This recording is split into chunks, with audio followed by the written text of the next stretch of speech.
বিসমিল্লাহির রহমানির রহিম। প্রিয় শিক্ষার্থীরা, আসসালামু আলাইকুম। কেমন আছো তোমরা? আশা করি আল্লাহর অশেষ রহমতে পরিবারের সকলকে নিয়ে ভালো আছো। আমিও আলহামদুলিল্লাহ ভালো আছি। করোনার এই দুঃসময়ে আমরা সবাই ঘরবন্দি হয়ে আছি। এই অবস্থায় আমরা সবাই স্বাস্থ্যবিধি মেনে চলব, ঘরে থাকব, নিরাপদে থাকব।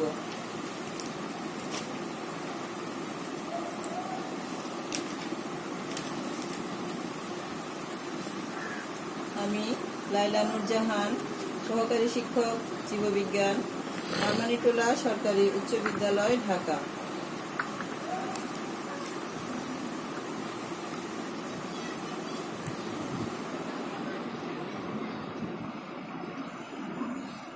আজ আমি তোমাদের সপ্তম শ্রেণীর বিজ্ঞান বিষয়ের একাদশ অধ্যায়ের উপরে তৃতীয় ক্লাস নিব। তোমরা সবাই বই, খাতা, কলম নিয়ে রেডি হয়ে বসো পড়াশোনা করার জন্য।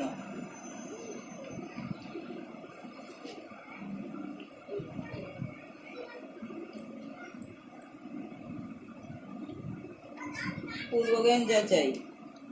1. কোন পরিবর্তনের ফলে নতুন পদার্থের সৃষ্টি হয় না? কোন পরিবর্তনের ফলে ভিন্নধর্মী নতুন পদার্থের সৃষ্টি হয়? 3. নিচের চিত্রটি খেয়াল করো। চিত্রটি কিসের? তোমরা কি বলতে পারবে চিত্রটি কিসের চিত্র?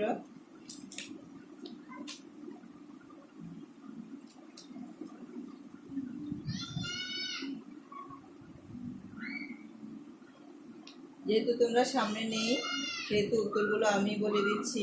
1 নম্বরের প্রশ্ন ছিল, কোন পরিবর্তনের ফলে নতুন পদার্থের সৃষ্টি হয় না? উত্তর হবে ভৌত পরিবর্তন। 2 নাম্বার, কোন পরিবর্তনের ফলে ভিন্নধর্মী নতুন পদার্থের সৃষ্টি হয়? তার উত্তর হবে রাসায়নিক পরিবর্তন।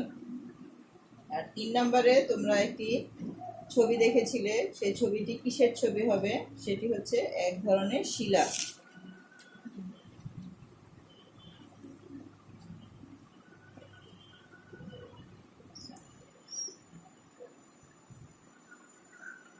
তাহলে আমাদের আজকের পাঠ শিরোনাম হচ্ছে ভৌত ও রাসায়নিক পরিবর্তনের পরীক্ষা ও শিলা। আমরা এই নিয়ে আলোচনা করব।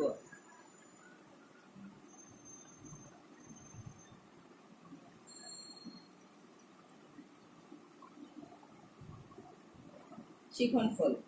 এই পাঠ শেষে শিক্ষার্থীরা পরীক্ষণ কার্যক্রমে প্রয়োজনীয় যন্ত্রপাতি সঠিকভাবে ব্যবহার করতে পারবে। 2. ভৌত ও রাসায়নিক পরিবর্তনের পরীক্ষা ব্যাখ্যা করতে পারবে। 3. শিলার গঠন প্রক্রিয়া ব্যাখ্যা করতে পারবে।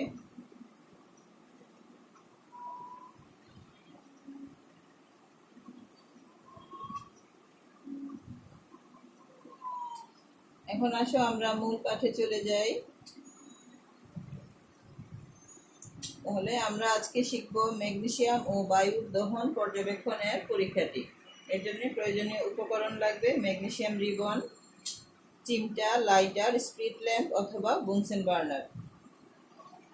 পদ্ধতি: ম্যাগনেসিয়াম রিবনের একটি ছোট টুকরার 8 সেন্টিমিটার এক মাথা চিমটা দিয়ে ধরো। চোখের নিরাপত্তা চশমা পরে নাও। রিবনের অন্য মাথাটি বুনসেন বার্নারের শিখার উপর ধরো।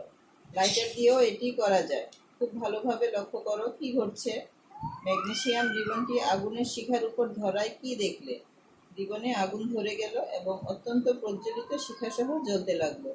এর কারণ হলো ম্যাগনেসিয়াম বাতাসের অক্সিজেনে পুড়তে থাকে আর আমরা প্রজ্বলিত শিখা দেখতে পাই। এভাবে যখন সমস্ত ম্যাগনেসিয়াম পুড়ে শেষ হয়ে যায় তখন আপনা আপনি শিখা নিভে যায়। তোমরা ছাইয়ের মতো কিছু দেখতে পাচ্ছ কি? এটি আসলে ম্যাগনেসিয়াম ও অক্সিজেন পুড়ে তৈরি হওয়া ম্যাগনেসিয়াম অক্সাইড।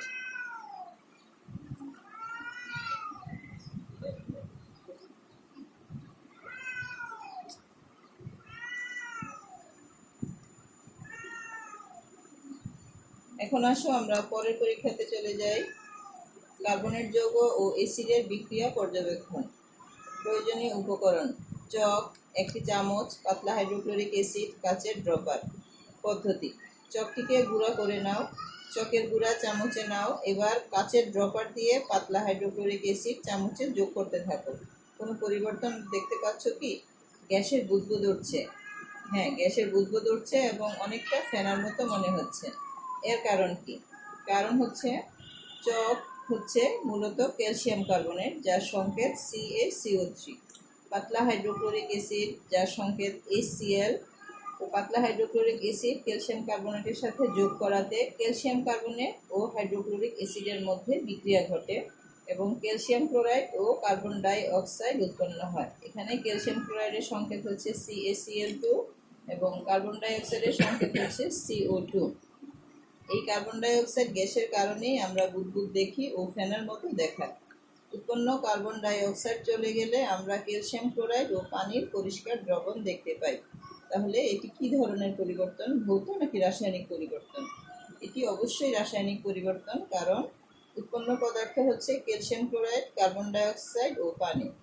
ক্যালসিয়াম কার্বনেট ও হাইড্রোক্লোরিক অ্যাসিড থেকে সম্পূর্ণ আলাদা এবং এদের ধর্ম পুরোপুরি ভিন্ন। চকের বদলে তোমরা ডিমের খোসাও ব্যবহার করতে পারো, কারণ এতে প্রচুর ক্যালসিয়াম কার্বনেট থাকে।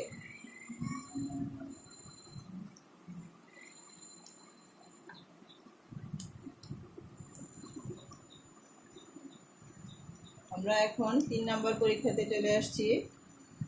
পরীক্ষাটি হচ্ছে ধাতু ও অ্যাসিডের বিক্রিয়া পর্যবেক্ষণ। এর জন্য প্রয়োজনীয় উপকরণ লাগবে ম্যাগনেসিয়াম রিবন, পাতলা হাইড্রোক্লোরিক অ্যাসিড, স্পিরিট ল্যাম্প ও টেস্ট টিউব। পদ্ধতি: টেস্ট টিউবের অর্ধেক পরিমাণ ভরে পাতলা হাইড্রোক্লোরিক অ্যাসিড নাও।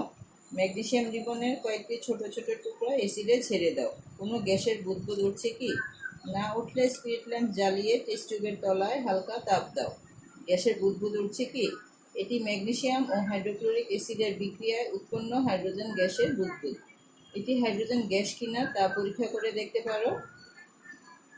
টেস্ট টিউবের মুখে একটি জ্বলন্ত দিয়াশলাই ধরে দেখো কি ঘটে। পপ পপ শব্দ করে জ্বলছে। হ্যাঁ, ঠিক তাই। এটি হাইড্রোজেন ছাড়া অন্য গ্যাস হলে এমন শব্দ হতো না। ধাতুর সাথে পাতলা হাইড্রোক্লোরিক অ্যাসিডের বিক্রিয়ায় কি ধরনের পরিবর্তন হতে পারে? এটি অবশ্যই একটি রাসায়নিক পরিবর্তন, কারণ এতে সম্পূর্ণ ভিন্নধর্মী নতুন পদার্থের সৃষ্টি হয়েছে। ম্যাগনেসিয়াম রিবন ছাড়াও তোমরা জিঙ্ক, অ্যালুমিনিয়াম, কপার বা অন্য ধাতু দিয়েও এই পরীক্ষাটি করতে পারো।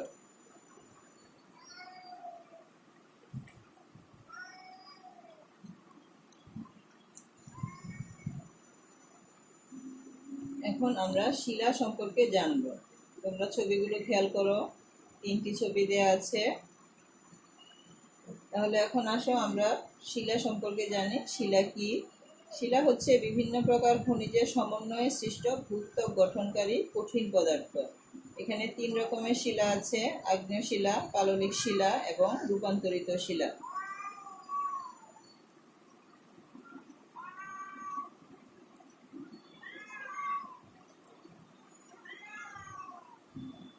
এখন আমরা শিলার গঠন প্রক্রিয়া সম্পর্কে জানব। শিলা মূলত 3 ধরনের, যথা 1 আগ্নেয় শিলা, 2 পাললিক শিলা, 3 রূপান্তরিত শিলা।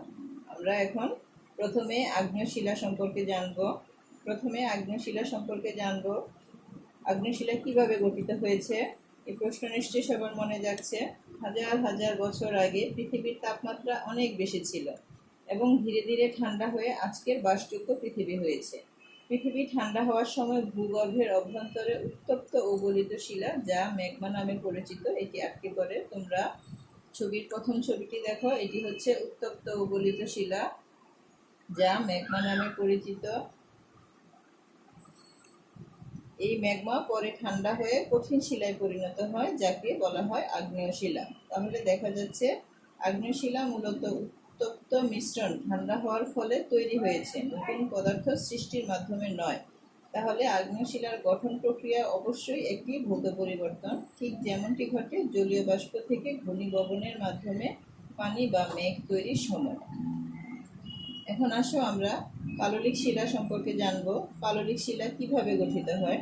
জলবায়ুজনিত পরিবর্তনের ফলে বাতাস, পানি, তুষার ও হিমবাহ, সমুদ্র স্রোত, ঝড়, জলোচ্ছ্বাস ইত্যাদির প্রভাবে আগ্নেয় শিলা ক্ষয়প্রাপ্ত হয়।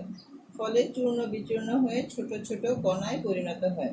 এই ছোট ছোট কণাগুলো পানি বা বায়ু দ্বারা প্রবাহিত হয়ে নদ নদীর মাধ্যমে সাগরে গিয়ে পড়ে এবং তলদেশে আস্তে আস্তে পলিরূপে জমা হয়। এই সময় এর সাথে জীবজন্তু বা গাছপালার দেহাবশেষও পলি স্তরের মাঝে আটকা পড়ে। পানির চাপ ও তাপে নানা রকম রাসায়নিক বিক্রিয়ার ফলে জমাকৃত পলি ধীরে ধীরে কঠিন শিলায় পরিণত হয়, যাকে বলা হয় পাললিক শিলা। যেহেতু পাললিক শিলার গঠনে নানাবিধ রাসায়নিক বিক্রিয়া জড়িত থাকে, তাই এদের গঠন প্রক্রিয়ায় রাসায়নিক পরিবর্তন ঘটে থাকে।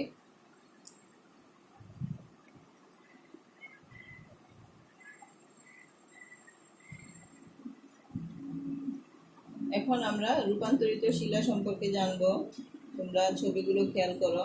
মাঝখানে যে ছবিটি আছে এটি হচ্ছে একটি রূপান্তরিত শিলার ছবি। রূপান্তরিত শিলা তৈরি হয় আগ্নেয় বা পাললিক শিলা থেকে। তাপ, চাপ ও রাসায়নিক বিক্রিয়ার প্রভাবে আগ্নেয় বা পাললিক শিলা পরিবর্তিত হয়ে নতুন ধরনের যে শিলা তৈরি করে তাকেই বলা হয় রূপান্তরিত শিলা। যেমন বেলে পাথর একটি পাললিক শিলা এবং এটি রূপান্তরিত হয়ে কোয়ার্টজে পরিণত হয় বলে কোয়ার্টজ একটি রূপান্তরিত শিলা। একইভাবে চুনাপাথর থেকে মার্বেল, তোমরা নিচের ছবিটি খেয়াল করো, চুনাপাথর দেওয়া আছে, এই চুনাপাথর থেকে মার্বেল, এবং উপরে যে ছবিটি দুই হাতের মাঝখানে আছে কয়লা, সেই কয়লা থেকে গ্রাফাইট তৈরি হয় বলে মার্বেল ও গ্রাফাইটও রূপান্তরিত শিলা। রূপান্তরিত শিলার ধর্ম মূল শিলা থেকে আলাদা হওয়ায় এবং রূপান্তরের সময় রাসায়নিক বিক্রিয়া জড়িত বলে রূপান্তরিত শিলার গঠন এক ধরনের রাসায়নিক পরিবর্তন হিসেবে ধরা যায়। তাহলে আমরা যে পড়লাম আগ্নেয় শিলা, পাললিক শিলা এবং রূপান্তরিত শিলা, এই তিন প্রকার শিলার মধ্যে আগ্নেয় শিলার পরিবর্তন হচ্ছে ভৌত পরিবর্তন এবং পাললিক শিলা এবং রূপান্তরিত শিলার যে পরিবর্তনটা আছে সেটি হচ্ছে রাসায়নিক পরিবর্তন।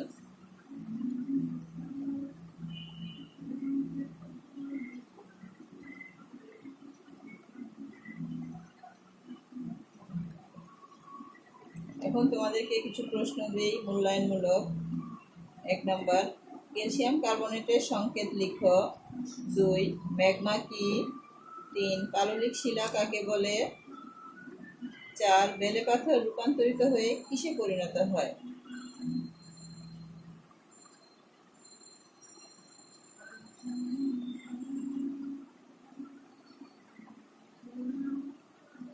আমরা এখন ক্লাসের শেষ পর্যায়ে চলে এসেছি। এখন তোমাদেরকে হোমওয়ার্ক দিচ্ছি। 1, পাললিক শিলা কিভাবে তৈরি হয়? 2, আগ্নেয়, পাললিক ও রূপান্তরিত শিলার বৈশিষ্ট্য কি কি?